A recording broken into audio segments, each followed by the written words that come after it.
ไปจังใดแม่บางมาจังใดไปจังใดคาเฟ่4 บาทพอดีนะจังเมื่อคืนฝันตัวใดเดี๋ยวตัวใดเมื่อคืน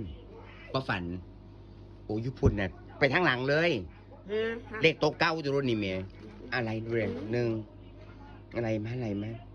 10 12น่ะโอ้เขาเด่นไพ่ยุพุ่นน่ะโอ้เขาเด่นไพ่อยู่นะอยู่ใส่โอ้เขียนเลขจะเอาเขียนให้กันได้เอาเขียนเอาเขียนดูบ่ปากเบาบ่ได้เขียนบ่ได้โอ้12ไปโอ้รายงานเรียบร้อยแล้วอ่ะไปซะแม่บ้างขับรถไปหากันอ้อมทีบอ้อมน้องเลยเตี๋ยกินขนมต้มชาติเฮ็ดงานอยู่พี่ไปพุ่นโอ้รอแปลว่าโรงเรียน21แน่นอนเหมือนแรงกันมาจัดเลย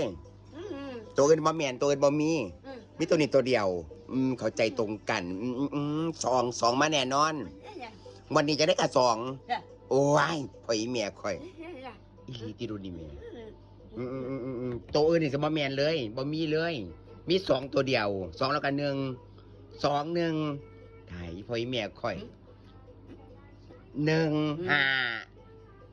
1 กับ5ที่รู้นี่เมียเอาแท้ๆคือ1 5ตายเช่นบอกเรียกรถซับไปซับมาซะฮีพญาว่าห่าง